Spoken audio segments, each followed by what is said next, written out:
সকাল সকাল চলে এসেছি আমি। এই যে আমি মা আর ওটাকে গেস করা তো বলতে পারবে না।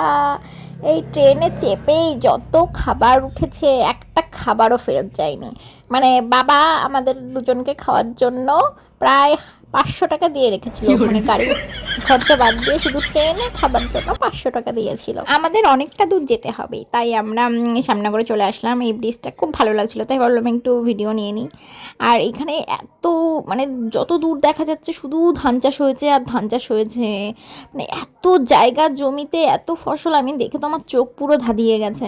তারপর একটু ক্লিপ নিয়ে নিলাম। এই যে আবার ছোলা মাখা উঠলো, ছোলা মাখা খেলাম। আরও কত কিছু যে খেয়েছি সেগুলো ক্লিপ নিতে ভুলে গেছি খাওয়ার জন্য।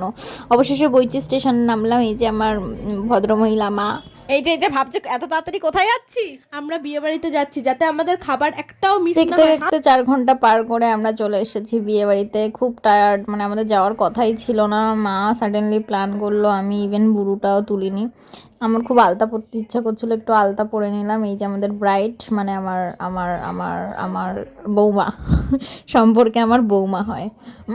এই যে আমার বৌমা একদম স্মার্ট শাশুড়ি পেয়েছে, সেগুলোর ক্লিপ তো নেওয়াই হয়নি। স্মার্ট শাশুড়িকে দেখে সবাই তো হাসাহাসি। এটা মনে করি সেটা করেই ছাড়বো। ওখানে গিয়ে অনেকটা দূর বাজার বাড়ি থেকে, আমি ঠিক চলে গেছি, গিয়ে বুড়ো টুরু তুলে এসেছি।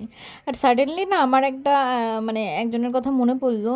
আমি যখন ফার্স্ট কাজ করেছিলাম, ওর হাতে কাজ করেছিলাম, ও সাডেনলি মনে পড়লো ওর শ্বশুরবাড়ি এখানেই। ওকে ফোন করলাম, এবার বলছে সিমলাদি তুমি আসো, তোমাকে মেকআপ করে দিই। ও খুব সুন্দর মেকআপ করে। আচ্ছা যাক, বিয়েবাড়িতে ভাবছিলাম কে শাড়ি পরিয়ে দেবে, কে কী করে দেবে, শাড়ি তো পরতে পারি না। তো মানে ভাগ্য কাকে বলে, চলে এসেছি। এবার ও আমার মেকআপটা করবে। হুম, খুব সুন্দর সত্যিই। ওর বাড়িতে মানে রাতে ওখানেই আমরা ঘুমিয়েছিলাম। খুব সুন্দর সাজিয়েছিল, খুব সুন্দর হয়েছে, খুব সুন্দর হয়েছে রিয়া, সত্যি সুন্দর। কি ভালো লাগবে আমি জানি না, আমি তো নিজেকে নিজে দেখেই ফিদা হয়ে যাচ্ছি, এত সুন্দর লাগছিল আমাকে সত্যি। আমাদের দুজন সুন্দর সাথে টাইমে এসেছি, একদম লাস্ট টাইমে 1 ঘন্টা মানে টাইম এখানে এতটা দূরে 7 সমুদ্র 13 নদী পার করে বিয়ে বাড়ি এসেছি, ভাবতে পারিনি ও এখানে আসবে, মানে আমাদের পাড়ার মেয়ে এখানে এসে দেখা। তোমরা যদি কেউ তোমাদের স্পেশাল দিনে আমাকে বুকিং করতে চাও, এদের কাছ থেকে কন্ট্যাক্ট নাম্বার নিয়ে নেবে। আমরা এই তো আমরা এখন বিয়ে বাড়ি হাজির।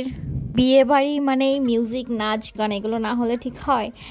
এমন নেচেছি, মানে সবাই মিলে খুব এনজয় করেছি, নেচে টেচে ট্রেন আমরা খেতে গেছিলাম। দেখো নাচটা। छिटा जवानी के बुले दबो मना से बना पे झूले दबो छिटा जवानी के बुले दबो मना से बना पे झूले दबो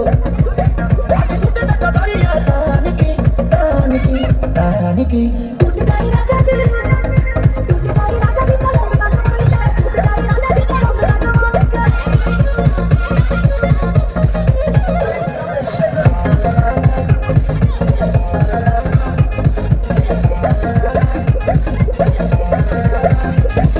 छुए तो पटौनी की देखो ना पटौनी की जगह बिछा दी खुशी सवाई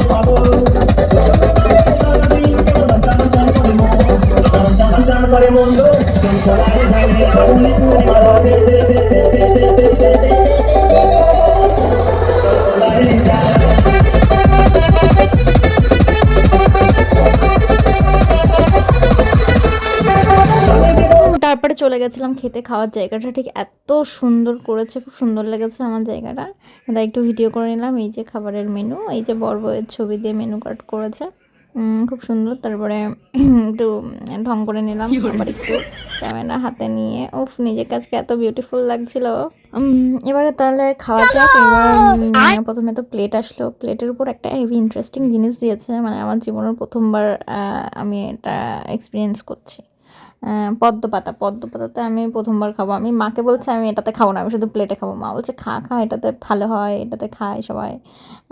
আমি কোনোদিনও খাইনি, ফার্স্ট টাইম। যাই হোক, পদ্ম পাতাতে খেলাম। সবার প্রথমে স্যালাড আসলো, স্যালাডের পর এটা যেন কি ছিল, আমি এত মেনুর নাম জানি না, পরপর খাবার চলে এসছে, আমি খেয়ে নিয়েছি। মেনু কার্ডের ফটো আগেই দিয়ে দিয়েছি, কি পরপর কী কী খাবার আসছে সব মেনু কার্ড অনুযায়ী পরপর খাবার আসছিলো। আমি আবার খাবার ভিডিও করছি, মানে আমি ভাবি খাবার চলে এসেছে এই ভুলে না যাই, মানে ফোনটাকে রেখে আমি এবার পুরো খাবারের ভিডিও করেছি। মিডিলে দু একটা ভুলে গেছিলাম অবশ্য।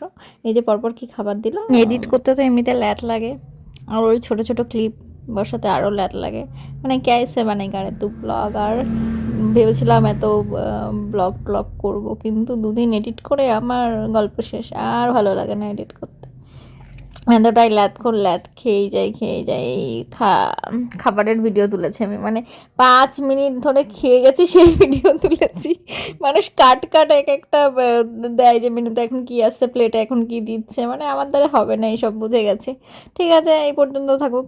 বাইরে সুন্দর ডিজে চলছিল, আবার একটু খাওয়ার মিডিলে নিচে নিলাম বাসন্তী পোলাওয়ের সাথে মাটন ছিল। আমার ফোন পড়ে গেছে ভিডিও করতে গিয়ে, উপরটাতে সুন্দর লাগছিল, এই যে মাম্মিজি। যাই হোক, আবার খেয়ে দিয়ে এসে আবার নেচেছি যাতে খাবারটা হজম হয়ে যায়। আর মা আর কিছু তুললাম না, খাবারের ওইটুকু শেষ, আর কিছু তুলিনি মনে হয়। মা বলছিল ফোন রাখ, ফোন নিয়ে কী করছিস। তারপরে এই যে মানে এতটা মাটন খেয়ে নিয়েছি, এবার তো নাচতেই হবে, নাহলে ছোটোখাটো হাতি, এমনিতে তো আরও হাতি হয়ে যাব, তাই আবার নাচা শুরু করেছি। এরপরে আরও অনেক ভিডিও আছে। এরপরে ঘুমাতে গেছিলাম, সেখানের ভিডিও, সকালবেলা উঠে কী করলাম, আরও অনেক ভিডিও আছে। এর পরের পার্টে আবার দেবো, মানে পরের পার্ট দেবো বলে 1 মাস পার করে ফেলি, জানি, অসুবিধা নেই, আবার পরের পার্ট দেবো।